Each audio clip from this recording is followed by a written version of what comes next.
William était assis à l'extrémité de la table de conférence, affichant son calme habituel. Pourtant, en lui, tout était tumultueux. Ses yeux fixaient la présentation devant lui, mais son esprit vagabondait ailleurs, accaparé par l'image d'une fillette aux yeux doux, si semblable aux siens. Il cligna des yeux, ramené brièvement par la voix de quelqu'un évoquant des projections trimestrielles. Un autre collègue déroulait des diapositives sur les stratégies de croissance. Quelques têtes hochèrent, des rires éclatèrent, des applaudissements fusèrent.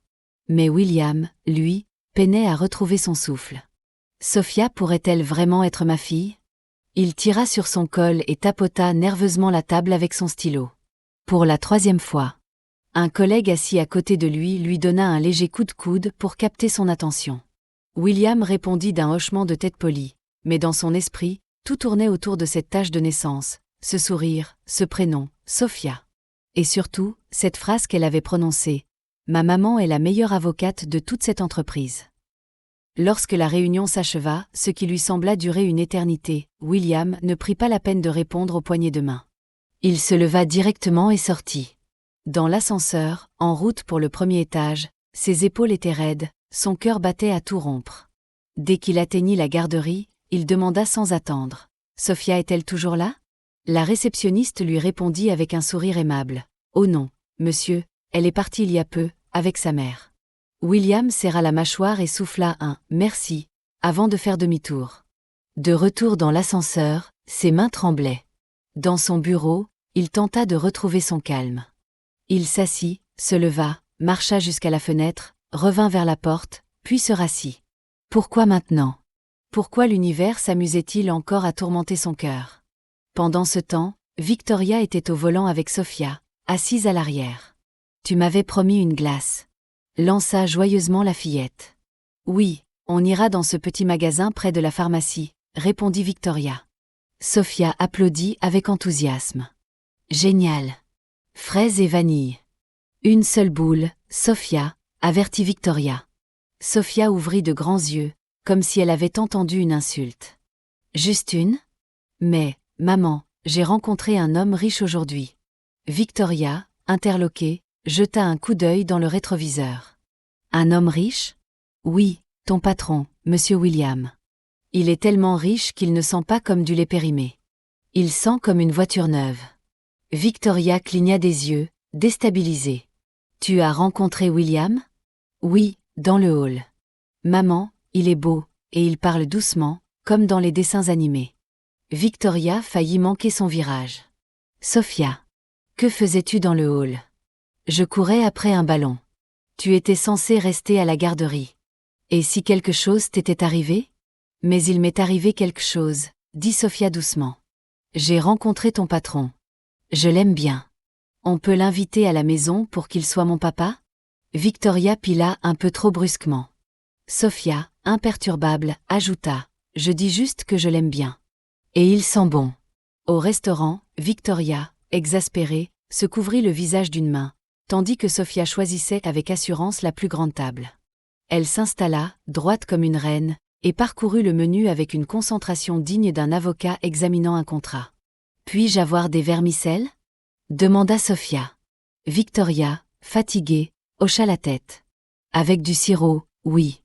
Et 2 verres en gélatine. Mais tu mangeras les verres d'abord. » Sophia sourit, satisfaite. « D'accord. » Alors qu'elle savourait son plat, Sophia continua son récit. « Maman, son costume était impeccable, comme s'il venait d'être repassé. » Victoria roula des yeux. « Les anges. Sophia, tu as 5 ans, pas 50. Et ces chaussures, poursuivit Sophia, je pouvais voir mon reflet dedans. Maman, et si c'était mon papa ? » Victoria laissa tomber sa cuillère, agacée. « Sophia, je t'en prie, arrête avec ça. Mais je dis juste que tu es célibataire, il est célibataire. Je n'ai vu aucune bague. Sophia, bois de l'eau et repose-toi. » De retour à la maison, Sophia n'avait pas fini. Elle décrocha le téléphone de Victoria et le lui tendit. « Appelle grand-mère. » Lorsque grand-mère arriva pour chercher Sophia, la fillette ne perdit pas de temps. « Grand-mère, le patron de maman est génial. Il sent l'argent liquide. On peut en faire notre papa ? » Victoria attrapa le téléphone, embarrassée. « Maman, S'il te plaît, ne l'écoute pas. Grand-mère éclata de rire, un rire si fort qu'il résonna dans toute la pièce. Cet enfant a besoin d'une délivrance. Plus tard, dans la soirée, après avoir enfin mis Sophia au lit, Victoria put respirer un peu. Mais en ville, à cet instant, William était loin de trouver le sommeil. Allongé dans son lit, il fixait le plafond, le cœur battant à tout rompre. Victoria. Ce nom. Celui que la petite fille avait mentionné. Son esprit le ramena 6 ans en arrière, dans une chambre d'hôtel. Une nuit où une femme en larmes avait partagé des mots et des émotions qui avaient touché son âme. Elle était partie comme une ombre à l'aube. Ils n'avaient pas échangé leur nom, rien prévu pour l'avenir. Pourtant, Sophia avait cette tache de naissance, et maintenant, il savait que sa mère s'appelait Victoria. Serait-ce elle? William se redressa brusquement et attrapa son téléphone. Il rédigea un message rapide à son assistante. « Dites au RH que j'ai besoin des dossiers complets de toutes les employées nommées Victoria. Envoyez-les-moi ce soir. » Il reposa son téléphone et resta assis dans le noir, son esprit en ébullition. Et si elle n'avait jamais disparu? Et si elle avait toujours été là, tout ce temps? Il était 21h43. William, assis dans son lit, la lumière de l'écran de sa tablette illuminant la pièce, reçut enfin le message des RH. 10 dossiers joints, tous portant le prénom Victoria. Il ouvrit le premier lentement, son cœur battant la chamade. C'était une Victoria de l'administration. Pas elle. La deuxième Victoria travaillait dans la finance. Toujours pas. Au 5e dossier, la respiration de William devint irrégulière. Ses doigts tremblaient, et en atteignant le 8e dossier, le doute commença à s'immiscer en lui. Et si tout cela n'était qu'une coïncidence? Il détestait y penser, mais la possibilité devenait tangible. Pourtant, quelque chose d'inexplicable le poussa à ouvrir le 9e dossier. Son souffle se suspendit en voyant la photo. Victoria Mayoa. Son visage, bien que plus mature, restait celui qu'il n'avait jamais oublié. Les mêmes yeux. La même bouche. C'était elle. La femme qui avait pleuré dans ses bras 6 ans plus tôt dans cette chambre d'hôtel. Celle qui avait disparu avant l'aube, sans laisser de traces. Il fixa l'écran, incapable de détourner le regard, son cœur battant la chamade. Il baissa les yeux sur les informations au bas du dossier. État civil, célibataire. À charge, un enfant. Nom, Sophia Mayoa. William lâcha la tablette. Ses yeux se remplirent de larmes avant qu'il ne réalise qu'il pleurait. Sophia. Sa fille. Était-elle réellement sa fille? Tout son corps tremblait. Il se leva précipitamment, fit les 100 pas dans la pièce, passa ses mains sur son visage, puis reprit la tablette, espérant que les mots changeraient sous ses yeux. Mais non, tout restait immuable. Elle était réelle. Elle avait travaillé dans son entreprise tout ce temps. Et Sophia, douce, vive, drôle Sophia, pouvait être son enfant. William ne dormit pas. Il ne pouvait pas. Le silence de la nuit amplifiait le tumulte de ses pensées. Au matin, ses yeux rougis témoignaient de sa nuit blanche, mais sa décision était prise. Il frappa doucement à la porte voisine. Grand-père. Michel, déjà vêtu et sirotant son thé près de la fenêtre, ne se retourna pas. « Tu n'as pas dormi », dit-il calmement. William s'assit. « Grand-père, je dois te dire quelque chose. » Michel haussa un sourcil. « Ça semble sérieux. » William inspira profondément. « Tu te souviens de cette fille, il y a 6 ans? Celle dont je t'ai parlé, cette nuit avant mon départ pour Londres? Celle qui t'a ghosté? » Elle ne m'a pas ghosté, corrigea William. Nous ne savions même pas nos noms. Mais je l'ai retrouvée. Elle travaille ici. Elle s'appelle Victoria. Michel resta silencieux. William reprit, plus fébrile.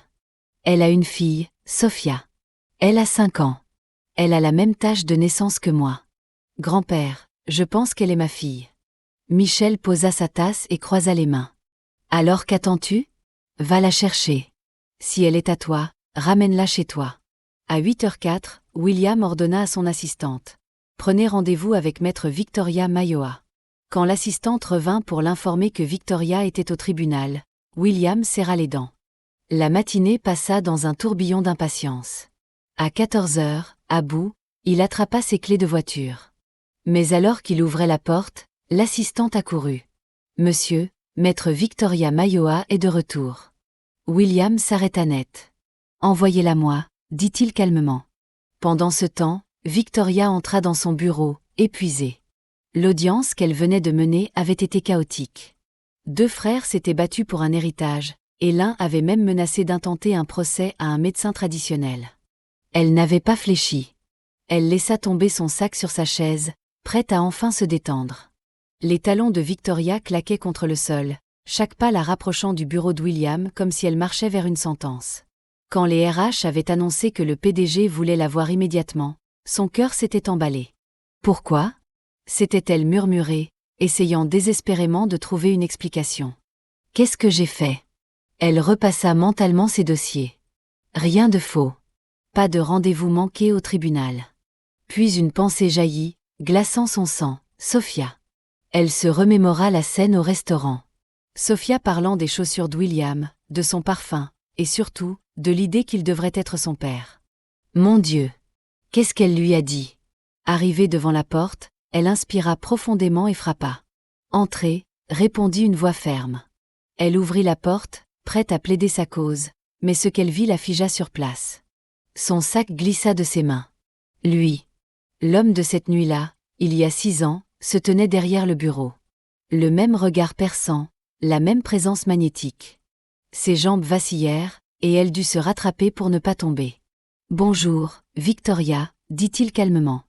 Elle balbutia. « Bonjour, monsieur. Vous vouliez me voir ? » « Oui, asseyez-vous », répondit-il doucement. Les genoux tremblants, elle obéit, tentant de garder son calme. « Je suis désolée si ma fille a dit ou fait quelque chose d'inapproprié. Elle est très... » William leva une main pour l'interrompre. « Tu as disparu ce matin-là, » dit-il. Aucun nom, aucun mot, aucun numéro. Tu es juste parti. Victoria ouvrit la bouche, mais aucun son ne sortit. Est-ce que Sophia est ma fille ? Demanda-t-il enfin, ses yeux ne quittant pas les siens. Le choc traversa son visage. Elle resta figée, comme une enfant prise en faute. J'ai vu sa tache de naissance, ajouta-t-il doucement. Elle est identique à la mienne. Sa voix se fit plus pressante. Victoria, est-ce que Sophia est ma fille ? Elle baissa les yeux vers ses mains, cherchant désespérément les mots.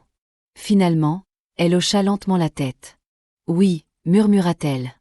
William se laissa retomber contre son siège, fermant les yeux un instant. Merci, dit-il dans un souffle.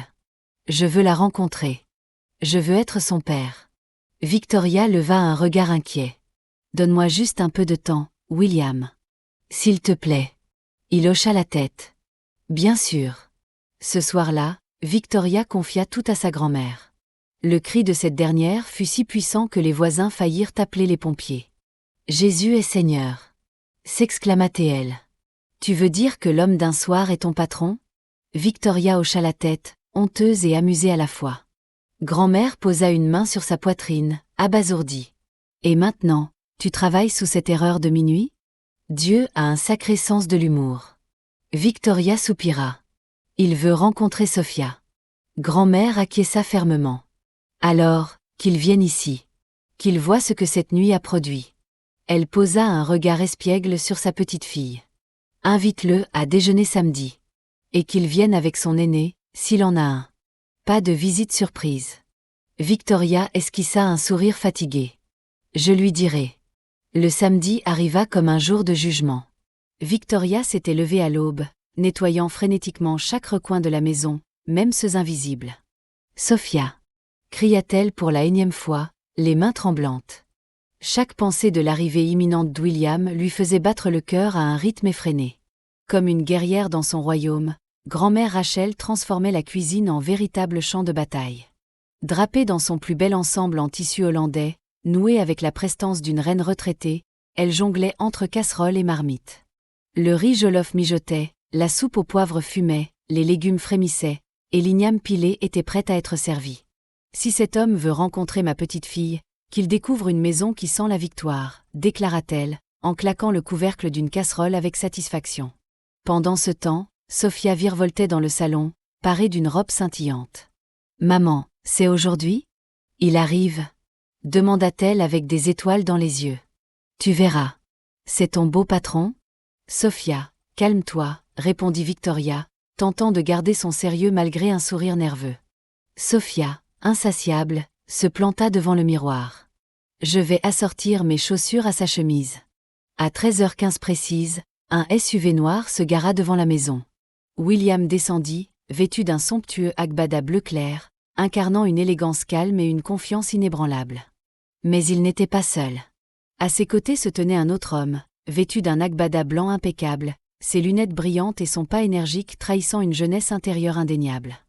Lorsque Victoria les aperçut depuis la porte, elle appela d'une voix forte. « Grand-mère, ils sont là. » Rachel s'essuya les mains, ajusta son écharpe et entra dans le salon avec un plateau dans les mains. En voyant le vieil homme en blanc, elle s'arrêta net, les yeux ronds. « Michel » murmura-t-elle. Le plateau glissa de ses mains et fut rattrapé de justesse par Victoria.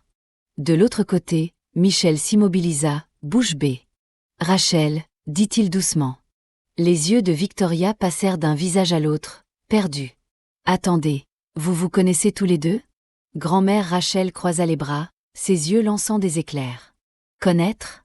Ce menteur était mon petit ami à l'université. » William, confus, cligna des yeux. « Grand-père ?» Michel haussa les sourcils, son sourire légèrement narquois. « Elle m'a quitté pour ton soi-disant grand-père Chris. Ton mari chéri. » Rachel, indignée, riposta. « Je t'ai quitté parce que je t'ai vu embrasser Patricia à la bibliothèque. » Michel leva les mains comme pour se défendre. « Elle m'a embrassé. Tu es entrée et tu m'as vu, mais tu n'as rien dit. Tu es partie comme une voleuse. » Rachel haussa la voix, piquée au vif. « Et toi, tu étais là, à savourer ça comme un jus d'orange. » « J'ai compté, 5 secondes, coupa Michel en levant les yeux au ciel. « 5 secondes, oui. Parce que j'étais paralysée de douleur. » Sophia, cachée dans un coin, les yeux brillants, murmura à elle-même. « C'est mieux que tous mes dessins animés réunis. » William se frotta le front, l'air accablé. Victoria, quant à elle, s'écroula sur une chaise, hébétée. Après 10 minutes de dispute où secrets et ressentiments volaient, le calme finit par revenir. Tout le monde s'installa finalement autour de la table. La nourriture, véritable vecteur de paix, mit fin aux hostilités. Les rires timidement remplacèrent les tensions, et chacun mangea avec appétit. Michel s'éclaircit la gorge, posant sa cuillère avec un soupir satisfait. « Cette soupe, elle a exactement le même goût que dans mes souvenirs. Tu n'as pas perdu ta main, Rachel. » Grand-mère, occupée à débarrasser la table, ne leva même pas les yeux.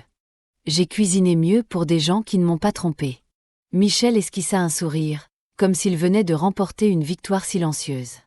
Victoria roula des yeux, exaspérée. « Ce n'est pas une famille, c'est Nollywood, partie 4. » Après que l'ambiance se fut un peu calmée, Victoria se leva et tendit la main à Sophia. « Sophia, bébé, viens ici. » Sophia, les doigts encore luisants d'huile, la suivit sans se poser de questions. Victoria prit une profonde inspiration, les mains légèrement tremblantes. « Tu as toujours voulu savoir qui était ton papa. Et j'ai attendu bien trop longtemps pour te le dire. » Elle se tourna vers William, son regard embué de larmes. « Voici ton père. » Sophia se figea, son expression oscillant entre surprise et incrédulité. « Attends, le vrai ?» demanda-t-elle. Victoria hocha la tête, une larme glissant sur sa joue. « Oui, ma chérie. Le vrai. » Les yeux de Sophia se remplirent de larmes à leur tour. « Tu es vraiment mon papa ?» murmura-t-elle, comme si elle avait peur que tout ceci ne soit qu'un rêve. William s'agenouilla devant elle, son visage empreint d'une douce tendresse. « Oui, bébé. Je suis vraiment désolée de ne pas avoir été là, mais je suis ici maintenant. » Sophia se jeta dans ses bras, éclatant en sanglots. « J'ai un papa !» s'écria-t-elle, débordante de joie. « Chelsea ne va pas y croire demain. Je vais m'évanouir en classe. » William la serra contre lui, ses propres larmes roulant silencieusement sur son visage. « Je ne partirai plus jamais, je te le promets. » Même Michel, assis un peu à l'écart, retira discrètement ses lunettes pour essuyer ses yeux humides. Grand-mère Rachel, quant à elle, pleurait doucement tout en souriant, comme si elle assistait enfin à la fin heureuse qu'elle avait toujours espérée. Ce soir-là, tout le monde s'installa dans le salon. Sophia, intarissable, racontait ses aventures à l'école, parlant de sa prof préférée et du garçon méchant qui lui volait ses biscuits. Quand l'heure du départ arriva, Sophia agrippa la main de William avec force. « S'il te plaît, dors ici. Je veux me réveiller et te revoir. William regarda Victoria, cherchant son approbation. Elle hocha lentement la tête. Tu peux rester. Un sourire éclaira le visage de William. Alors, je ne pars pas. Michel, amusé, lança un clin d'œil à grand-mère. Tu vois, Rachel? Le destin sait comment assembler ces morceaux. Grand-mère fit un petit sifflement moqueur.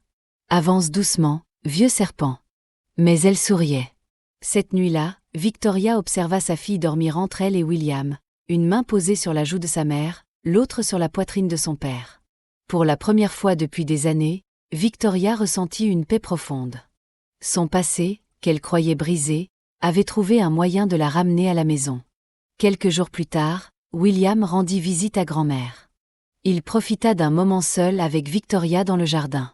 Le ciel était teinté d'une douce lumière orangée, tandis que la voix de Sophia résonnait en arrière-plan, éclatant de rire avec Michel. William se tourna vers Victoria, son regard tendre mais sérieux. « Et maintenant » demanda-t-il doucement. « Et nous » Victoria baissa les yeux, fixant nerveusement ses chaussures. « Je suppose qu'il va falloir apprendre à être coparents » murmura-t-elle. William ne répondit rien, bien que son cœur espérait bien plus que de la coparentalité. Il voulait une famille complète, unie. Mais il n'insista pas. Il hocha simplement la tête, cachant ses sentiments pour le moment. Dans les semaines qui suivirent, William et Sophia devinrent inséparables. Ils allaient partout ensemble, déposer Sophia à l'école, la récupérer, se rendre au parc ou savourer des glaces. Leur complicité grandissait chaque jour, et Victoria, bien que prudente, ne pouvait s'empêcher de sourire en les observant. Au cinéma, où Sophia insistait pour aller, William la suivait partout, tenant son petit sac à main Rachel avec un air complice. Sophia, quant à elle, se pavanait comme une petite reine, déclarant fièrement à qui voulait l'entendre. « C'est mon père, il est riche et il va très bien. » À l'école, elle ne perdait pas une occasion d'impressionner ses camarades, surtout Chelsea. Un matin, en pointant le SUV noir de William garé devant la grille, elle déclara avec un sourire triomphant. « Vous voyez cette voiture ? Ce n'est pas un Uber. C'est la voiture de mon père, mon vrai papa. » Chelsea, bouche bée, cligna des yeux. « Vraiment ? Oui. Et il a même un chauffeur. » répondit Sophia avec l'aplomb d'une princesse. Victoria, qui les accompagnait souvent dans leurs sorties, prétendait superviser. Mais en vérité, elle adorait ces moments. Les éclats de rire, les batailles de glace, les jeux de voitures idiots. Et surtout, la façon dont William la regardait quand il pensait qu'elle ne le voyait pas. À son insu, son cœur commençait à battre différemment, dansant au rythme d'une douce mélodie. Ils commencèrent à passer des week-ends chez William, organisant des soirées cinéma, cuisinant ensemble ou jouant à courir après Sophia dans le salon. Parfois, William venait chez grand-mère avec du vin et des courses, comme un gendre attentionné. Tout semblait parfait. « Je t'aime, je te protège, et merci de m'avoir donné Sophia. » Sophia éclata de joie. « Embrasse-la maintenant. » Un éclat de rire traversa toute la pièce. William se pencha vers Victoria et l'embrassa tendrement. Un samedi soir, Sophia dansait dans le salon, toute joyeuse, tandis que Victoria et William étaient affalés sur le canapé, partageant un bol de pop-corn et riant aux éclats. Les dessins animés tournaient doucement à la télévision. Victoria se pencha vers William, un petit sourire malicieux aux lèvres. « Tu as remarqué quelque chose, toi ?» William haussa un sourcil intrigué. « Quoi donc ?» Elle fit un discret signe de tête en direction de la cuisine. Grand-mère et grand-père Michel se cachent l'un de l'autre beaucoup ces derniers temps. Un sourire narquois étira les lèvres de William. « Tu crois qu'ils ?» Victoria chuchota en riant. « Je crois qu'ils sortent ensemble, oui. » William éclata de rire. « Je les ai surpris l'autre jour dans le jardin, ils se disputaient à propos de Suya. » Victoria fit une moue amusée. Grand-mère lui avait préparé une soupe au piment fort et elle a dit qu'elle était juste d'humeur généreuse. Qui est généreux envers son ex? William rit encore plus fort. Après 40 ans, il répète sans doute pour une tournée de retour. Victoria rit si fort qu'elle renversa un peu de pop-corn par terre. Pendant ce temps, Sophia jeta un coup d'œil par-dessus le dossier du canapé. « Vous bavardez. » William leva la main en signe d'innocence. Sans commentaire. Un jour, alors qu'ils regardaient des dessins animés tous les trois blottis sur le canapé, William se pencha vers Victoria et murmura doucement. Alors, prête pour bébé numéro 2. Victoria haussa un sourcil, taquine. Je n'ai même pas fini de nettoyer le premier. Ils éclatèrent de rire ensemble, complices. Sans prévenir, Sophia s'écria joyeusement. Oui. Je veux une petite sœur avec des cheveux bouclés et plein de friandises. Et cette fois, ils rirent encore plus fort qu'avant, unis et heureux, une vraie famille. Une nuit, après que Sophia se soit endormie sur le canapé, enveloppée dans une couverture moelleuse devant ses dessins animés, William et Victoria restèrent seuls dans le salon. Ils sirotaient du thé, bercés par le calme de la maison. William posa sa tasse sur la table, puis se tourna vers Victoria. « Tu ne penses pas qu'il est temps qu'on se marie ?» Victoria sursauta, manquant de renverser sa tasse. « Quoi ?» dit-elle, les joues en feu. William haussa les épaules, un sourire charmeur au coin des lèvres. « Tu es célibataire. Je suis célibataire. Et je sais qu'on s'apprécie tous les deux. Pourquoi ne pas officialiser ça? On pourrait vivre ensemble. Et peut-être même offrir à Sophia un petit frère ou une petite sœur. » Victoria resta un moment sans voix, ses yeux rivés aux siens. « Monsieur William, êtes-vous en train de me demander en mariage? » Maintenant? William hocha la tête, son sourire s'élargissant. « Oui, c'est exactement ce que je fais. » Victoria Mayoa, voulez-vous m'épouser? Un éclat de rire nerveux s'échappa des lèvres de Victoria. Ses joues rougirent davantage, mais elle finit par hocher la tête, les yeux brillants de joie. « Oui, je veux vous épouser. » Le lendemain matin, ils firent asseoir Sophia entre eux dans le salon. William prit sa petite main et lui dit doucement. « Sophia, ma belle, ta maman et moi avons une grande nouvelle à te partager. Nous allons nous marier. » Les yeux de Sophia s'écarquillèrent comme des feux d'artifice. Puis elle hurla comme une sirène. « Vous vous mariez pour de bon? Cette fois, pas un faux mariage? » Victoria hocha la tête, émue. « Oui, ma chérie. C'est pour de bon. » Sophia sauta du canapé, tournoyant sur elle-même en criant. « Maman et papa vont se marier. Maman et papa vont se marier. » Le mariage fut simple mais parfait. Sophia portait une petite robe blanche ornée d'un diadème, comme une princesse. Grand-mère Rachel était somptueuse dans une tenue en dentelle dorée, et grand-père Michel, fidèle à lui-même, repassa son agbada 3 fois avant la cérémonie. Pendant les vœux, William prit les mains de Victoria et plongea son regard dans le sien. « Quand je t'ai rencontré, j'étais un homme brisé. Mais tu m'as rendu entier. Je promets de passer le reste de ma vie à t'aimer, toi et Sophia, avec tout ce que je suis. » Les larmes de Victoria coulèrent, mais son sourire ne vacilla pas. « Et moi, je promets de t'aimer et de t'honorer, toi et Sophia, chaque jour de ma vie. » Quand ils échangèrent leurs alliances, le monde sembla s'arrêter un instant. Et dans cet instant parfait, leurs cœurs s'alignèrent pour toujours. Merci d'avoir regardé.